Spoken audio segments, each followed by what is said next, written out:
Wayne may be responsible for ruining a generation of rappers. Whether people want to admit it or not, there are a couple rappers that have been the biggest influence on the current breed of rappers, with rappers like Kodak Black, Yachty, Young Thug, Travis Scott, Rich the Kid, Lil Dex, and many more, all pulling directly from Lil Wayne, whether they know it or not.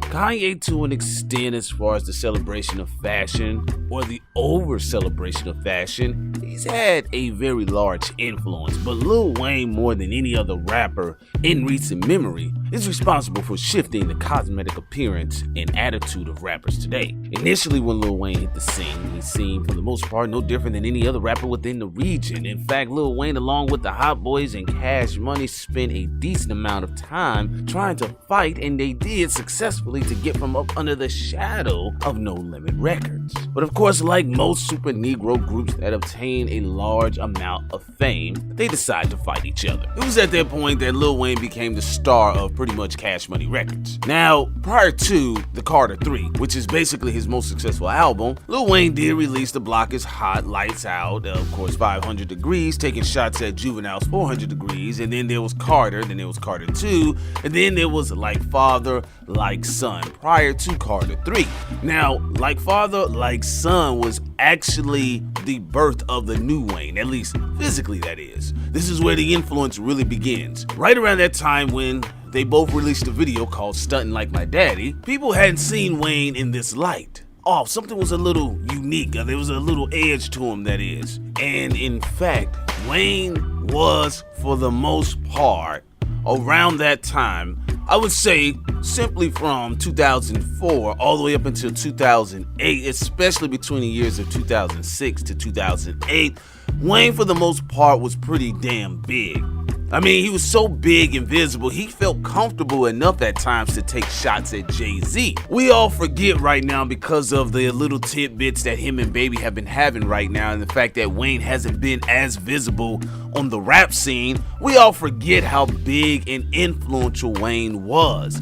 He had done something that had not been done before. The body of work, as far as the mixtape circuit is concerned, is legendary. It's actually to the point of where Pac was. Now, here's the deal. I'm not comparing Lil Wayne to Tupac as far as artistically, but the amount of music the man put out at the time, it was unheard of. It was ridiculous. That was part of what was fanning the legend of Lil Wayne. And in fact, Lil Wayne was the rapper that did bring, quote unquote, the locks back into mainstream Black America, because from that point on, every Negro went from the tip fade to growing out their locks, that is, you know. So that was the genesis of that, but that's how popular and how powerful his energy was at the time. And Wayne was the most visible rapper at that time to have the tattoos covering his body. So this is the beginning of the purge look for the most part. Also, Wayne was changing the cosmetic appearance of the rapper at the time. Prior to Wayne's dominance, 50 Cent was still running around,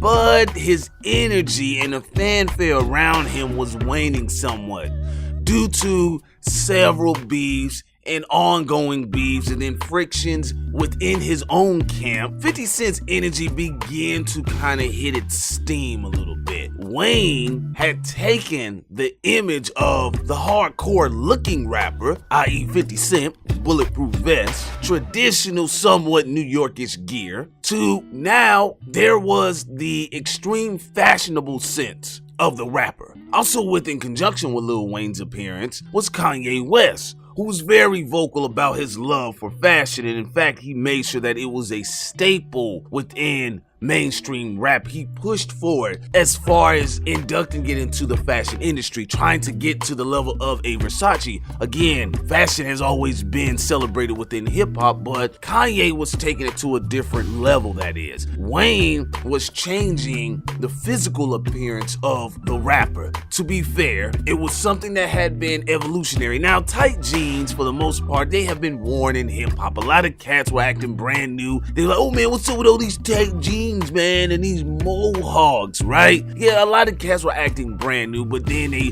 forget about the Sugar Hill and the gang shit, and especially the kings, Run DMC, the kings of the leather tight in the middle of the goddamn hot summertime. So Wayne was bringing in this rock starish type vibe that we're getting right now, for the most part, from a lot of these rappers with Lil Dex, Yachty, including even rappers like Future, who clearly gives off the rock star vibe. He even calls himself Future Hendrix, harkening back to the one and only Jimi Hendrix. So this is just one aspect of Wayne's influence. Now, I know it's common fanfare to pretty much shit on Wayne right now, but I'm just speaking from an objective point of view. He has had a lot of influence at that time, and even it's still reverberating today, because right now the physical appearance of the rapper and just the sound of the rapper has changed. Now, other elements did play into the sound of the rapper, or the instrumentation of what the rappers are using through trap music. And then now we have the offset of trap music, which is drill music, and then now we have this different post-drill age music that is coming about. And to be fair, a lot of credit is not given to Lex Luger, Drummer Boy, Shawty Red, who are the progenitors of pretty much the trap sound, okay? The originators, that is. But now more than ever, this is pretty much the general sound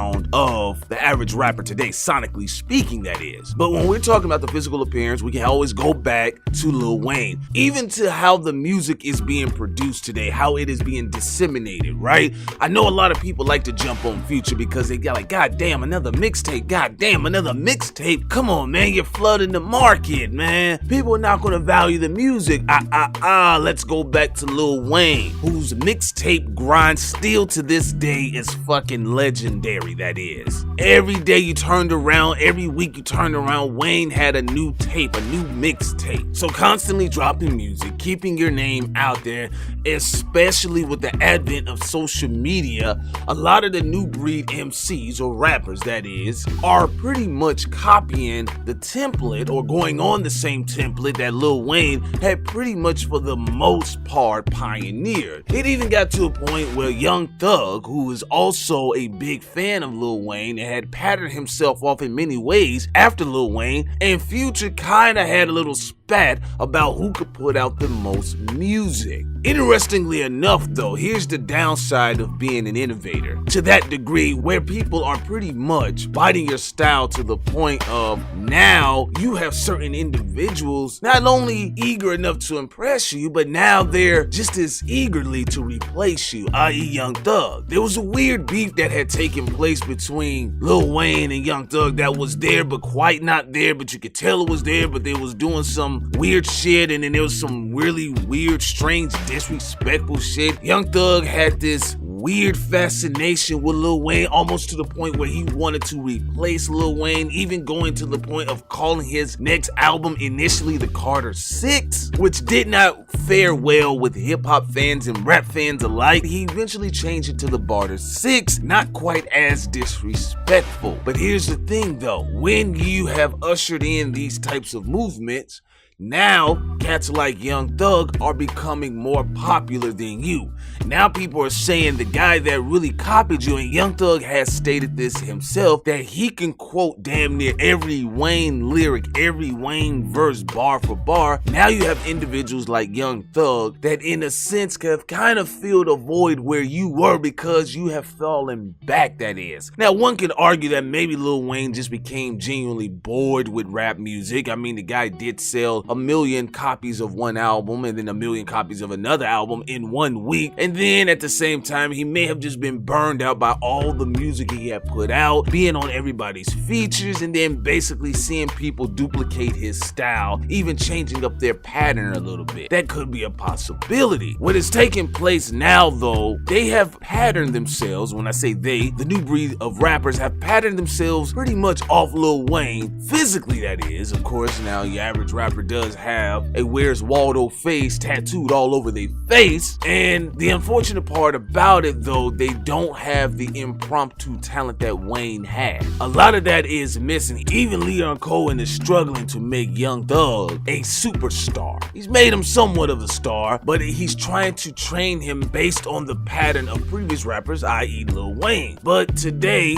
because they have been influenced so much by Lil Wayne, they have basically harkened on more so the lifestyle as opposed to the artistry of Lil Wayne. And I know that's a bit controversial because I know how in general people tend to feel about Lil Wayne, but let's say about the artistry of Lil Wayne, you cannot doubt that the fact that Carter 3 was for the most part a pretty damn good album. A lot of these cats are going off of the physical appearance of Lil Wayne, the drug-induced lean culture of Lil Wayne, which of course is something that has always been around, especially prominent in Houston, Texas, that is. But Lil Wayne did bring it into the mainstream white kids in Hampton media. So now you have these rappers that are pretty much basing themselves and patterning themselves off of remnants and aspects of Lil Wayne, almost becoming caricature of Lil Wayne. Lil Wayne's hell spawns, that is. Just like Rakim had a bunch of spawns that pretty much hit the scene, rhyming like him, sounding like him, vocal patterns, matching their staccato, their flow, making sure the cadence is somewhat like Rakim. That is what is taking place with Lil Wayne. You had Young Thug, who took an aspect of Lil Wayne, not necessarily the heavy lyrics bar for bar for bar, but pretty much harmonizing and kind of looking like him a little bit in some weird bizarro type of way. Then you had the cats that were taking what Young Thug had kind of became popular and known for, kind of patterning themselves off of that, and it was just like a trickle down effect, and the shit just hasn't stopped. Now we're at this stage where we're in this weird post-drill phase of rap music. So you have to ask yourself, with all of these lean heads, all of these tatted up codeine heads right now that don't necessarily have the lyricism of Lil Wayne, at least to some degree, would you like to say, for the most part, do you feel that Lil Wayne has ruined a generation of rappers? Leave your comments below. This is your boy Prince Solomon. Go ahead and subscribe if you would like to. If you pay attention, for quite some time, Jay-Z has been on this upheaval battle with becoming his own master. Now, people may think, oh, you're talking about master in a sense of the 33rd degree masonry. Did he play off that shit a little bit? Yes, he played off of it because it was so fucking goofy. It was so goofy to come out of nowhere and say that this man was responsible for the death of so many people, right down to Aaliyah and Pimp C. Has there been some strange shit that happened in the music industry? Of course, this is nothing new, but especially dealing with black folks. Dealing with black folks, we should take our time and analyze what is really taking place here.